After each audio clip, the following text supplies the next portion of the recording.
Voilà, quelques éléments pour conclure ce grand cycle de catéchèse sur le mystère de l'Église, que nous achevons donc maintenant, et que nous avons achevé la dernière fois d'ailleurs avec le dernier article, pourrait-on dire, de cette catéchèse sur le mystère de l'Église, qui est la Vierge Marie, sa place et sa mission, non seulement dans le mystère du salut, mais précisément dans le mystère de l'Église, qui est le sacrement universel du salut.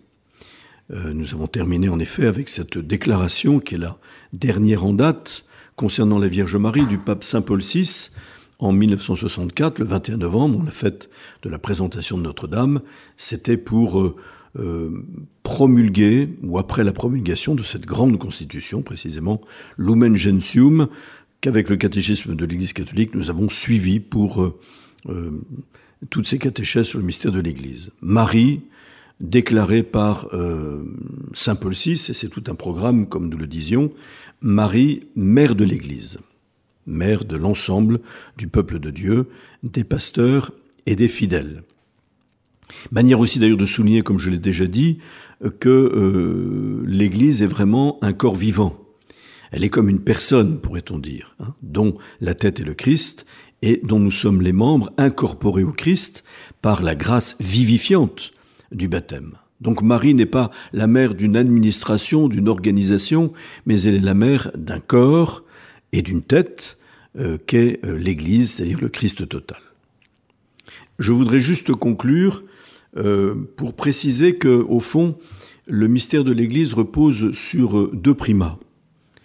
Il y a d'abord évidemment le primat de Pierre qui a été défini de manière dogmatique au Concile Vatican I à la fin du XIXe siècle, et on pourrait étendre ce primat de Pierre au primat des apôtres. On va dire que l'Église repose en effet sur les pierres de fondation que sont les apôtres. Et les apôtres unis à celui qui est la pierre sur laquelle le Christ Jésus a fondé son Église de telle sorte que les portes de la mort ne l'emporteront jamais contre elle. Nous rappelons de cette réponse de Jésus à la profession de foi de Pierre, qui est la profession de foi de tous les apôtres en communion avec Pierre, qui est leur chef, et donc de tous les évêques en communion avec le successeur de Pierre, c'est-à-dire le pape, qui est le chef du collège des apôtres.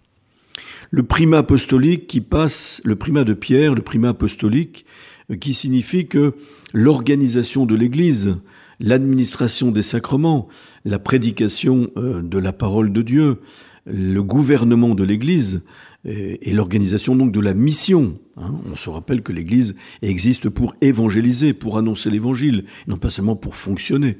Eh bien, repose sur ce primat apostolique. On remarquera en effet que le Christ a choisi des hommes pour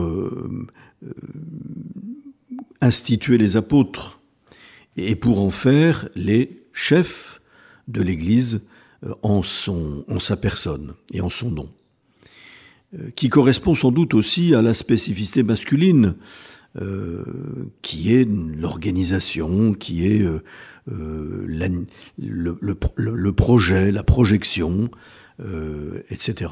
L'action extérieure, d'une certaine manière. Ce qui ne veut pas dire que les femmes ne puissent pas organiser, mais vous voyez, c'est la dominante, disons, masculine, qui est ainsi honorée. Avec le risque que s'il n'y a pas un autre primat qui va se conjuguer avec celui-ci de manière harmonieuse et non pas dans une sorte de tension de force distincte et qui pourrait être opposée, le primat apostolique risque de sombrer, si je puis dire, dans l'activisme, dans le bureaucratisme, dans l'organisationnel. C'est pourquoi, lorsque nous avons insisté sur la Vierge Marie, sa place dans la mission de l'Église, avec cette déclaration du pape Saint Paul VI de la maternité de Marie sur l'Église, Marie, mère de l'Église, eh bien, nous apportons un deuxième primat complémentaire et indissociable, qui est le primat de Marie. Le primat de Marie qui se conjugue avec le primat de Pierre et le primat des apôtres. Même si cette déclaration de Marie, mère de l'Église, n'est pas l'objet d'une définition dogmatique, elle n'en garde pas un caractère officiel et solennel. Le primat de Marie, c'est le primat de la femme, par excellence. Marie qui éclaire, comme épouse et comme mère, d'une manière tellement puissante, la dignité et la vocation de la femme dans le monde, et très particulièrement dans l'Église. Voyez ? S'il n'y avait pas ce primat de Marie, qui est la femme et la mère par excellence, eh bien, il manquerait une touche d'attention affective à la personne concrète. Il manquerait une touche contemplative à la vie de l'Église. Et c'est ce primat de Marie qui permet au primat apostolique d'éviter le risque du bureaucratisme, de l'organisationnel et peut-être d'une activité, d'un fonctionnement de l'Église qui manquerait de cœur. J'entends encore le pape François dire que sans les mères dans la société, eh bien, la société devient inhumaine, sans cœur et sans pitié. Vous voyez ? On voit bien là que entre le primat apostolique de Pierre et le primat de Marie, il y a une manière pour le Seigneur d'honorer cette différenciation originelle dans laquelle Dieu a créé l'homme à sa image et à sa ressemblance, homme et femme il les créa, entre l'homme et la femme, qui sont appelés dans leur différence à une grande unité et une grande harmonie. On trouve ça certainement dans les Actes des Apôtres, c'est l'Église naissante, qui après l'ascension est rassemblée au Cénacle.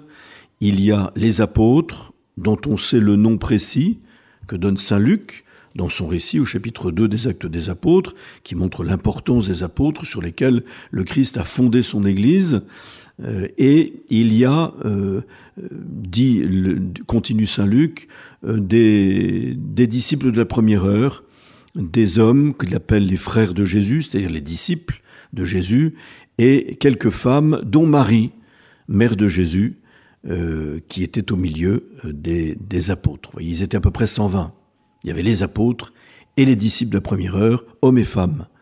Les apôtres qui sont nommés, et la seule femme qui est nommée, évidemment, et la seule disciple qui est nommée, c'est Marie. Et donc on montre bien là que la vie de l'Église, dans son unité, au Cénacle, qui va se préparer, se disposer à accueillir le don de l'Esprit Saint, qui donnera naissance à la mission de l'Église d'annoncer l'Évangile jusqu'aux extrémités de l'espace et du temps, eh bien, ces deux primats, apostoliques et primat de Marie, sont vraiment nécessaires pour que l'Église soit vraiment, comme disait saint Jean-Paul II, un mystère de communion missionnaire.